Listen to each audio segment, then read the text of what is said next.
चीन पहुंचे पीएम मोदी और चीनी राष्ट्रपति शी जिनपिंग के बीच द्विपक्षीय वार्ता पूरी हो गई। यह पूरा घटनाक्रम एशिया की राजनीति और वैश्विक शक्ति संतुलन में बड़े बदलाव का संकेत है।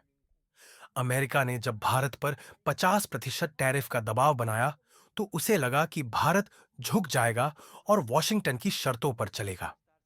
लेकिन प्रधानमंत्री नरेंद्र मोदी की रणनीति ने सबको चौंका दिया। भारत ने न केवल झुकने से इनकार किया, बल्कि ऐसा कदम उठाया जिससे व्हाइट हाउस से लेकर यूरोप तक हलचल मच गई। अमेरिकी दबाव और भारत का जवाब। अमेरिका ने यह सोचकर टैरिफ का हथियार चलाया कि भारत को आर्थिक रूप से झुकाया जा सके। साथ ही उसने रूस से भारत की ऊर्जा खरीद को रोकने की कोशिश की। लेकिन भारत ने यह संदेश दिया कि उसकी विदेश नीति किसी के दबाव में नहीं चलेगी। यह नया भारत है जो अपनी शर्तों पर निर्णय लेता है। अमेरिका को उम्मीद थी कि भारत बैकफुट पर जाएगा, लेकिन हुआ उल्टा। मोदी ने कूटनीतिक चाल चलकर खेल पलट दिया। तियानजिन एससीओ समिट और मोदी का मास्टर स्ट्रोक 31 अगस्त को चीन के तियानजिन में शंघाई सहयोग संगठन एससीओ की महत्वपूर्ण बैठक हो रही थी। इसी मंच को मोदी ने रणनीतिक संदेश देने के लिए चुना। 7 साल बाद किसी भारतीय प्रधानमंत्री ने चीन की धरती पर कदम रखा।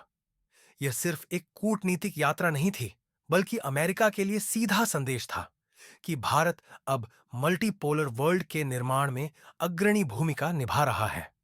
जैसे ही मोदी का विमान चीन पहुंचा, बीजिंग ने ऐसा शाही स्वागत किया जो आज तक किसी भी नेता के लिए नहीं हुआ था। रेड कारपेट बिछाया गया, सैन्य बैंड बजा और जिनपिंग ने व्यक्तिगत रूप से मोदी का अभिवादन किया। यह दिखाने के लिए काफी था कि भारत और चीन एक नए समीकरण की तरफ बढ़ रहे हैं। मोदी जिनपिंग मीटिंग दुनिया को हिला देने वाला संदेश। सबसे बड़ा झटका तब लगा जब मोदी और जिनपिंग की 1 घंटे लंबी बंद कमरे की बैठक हुई। इस बैठक के बाद चीनी राष्ट्रपति ने ऐलान किया, ड्रैगन और हाथी को साथ चलना होगा। यह बयान सिर्फ भारत चीन रिश्तों के लिए नहीं, बल्कि अमेरिका की एशिया रणनीति के लिए एक सीधी चुनौती थी। जिनपिंग ने कहा कि भारत और चीन दुनिया की सबसे पुरानी सभ्यताएं हैं, ग्लोबल साउथ की आवाज है और उन्हें अच्छे पड़ोसी बनना ही होगा। इस मुलाकात के नतीजे चौंकाने वाले थे। कैलाश मानसरोवर यात्रा फिर से शुरू, भारत चीन के बीच सीधी उड़ानों की बहाली, सीमा पर शांति और स्थिरता के लिए नई सहमति। ये वे मुद्दे हैं जिन पर सालों से बातचीत अटकी हुई थी।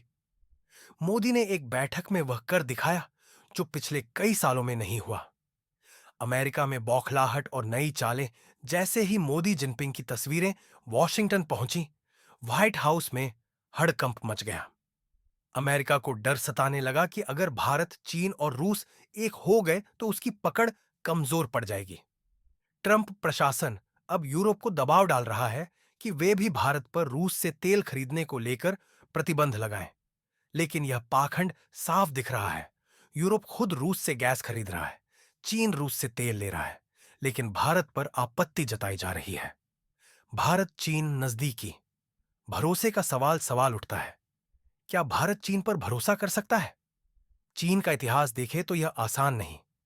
पाकिस्तान के साथ उसकी नजदीकी और बॉर्डर विवाद सबको याद है। लेकिन आज का रिश्ता जरूरत पर आधारित है।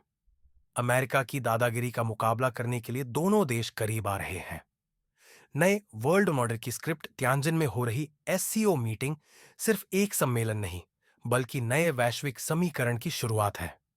भारत, चीन और रूस अगर मिलकर काम करते हैं तो डॉलर की बादशाहत खत्म हो सकती है। ये तीनों अपनी मुद्रा में व्यापार कर सकते हैं। एक नया इकोनॉमिक ब्लॉक उभर सकता है जो G7 को चुनौती दे। संभव है कि भविष्य में मिलिट्री कोऑपरेशन भी बढ़े। सोचिए, दुनिया की 40% आबादी इन 3 देशों में रहती है। चीन सबसे बड़ा मैन्युफैक्चरिंग हब, भारत सबसे बड़ा टेक्नोलॉजी और सर्विस हब, रूस सबसे बड़ा एनर्जी सप्लायर। ये ताकतें मिलकर एक नई दुनिया बना सकती है। एससीओ का विस्तार हो रहा है। ईरान पहले ही जुड़ चुका है और कई देश अमेरिका की दादागिरी से परेशान होकर इस ब्लॉक की तरफ देख रहे हैं। निष्कर्ष, भारत का शक्ति प्रदर्शन। अमेरिका ने भारत को घेरने की कोशिश की, लेकिन भारत ने वही जाल तोड़कर खुद शिकारी बन गया। मोदी का चीन द्वारा केवल डिप्लोमैटिक इवेंट नहीं, बल्कि एक जियोपॉलिटिकल मास्टर स्ट्रोक है। यह संदेश है कि भारत किसी दबाव में नहीं आएगा और अपनी विदेश नीति खुद तय करेगा। तियानजिन में अभी मोदी पुतिन मुलाकात बाकी है। अगर वहां भी कोई बड़ा समझौता हुआ तो यह अमेरिका के लिए और बड़ी चुनौती होगी। यह तय है कि इस समिट के बाद दुनिया की जियोपॉलिटिक्स हमेशा के लिए बदल जाएगी। ड्रैगन और हाथी की दोस्ती ने वह भूचाल ला दिया है जिसका असर आने वाले कई सालों तक दिखेगा।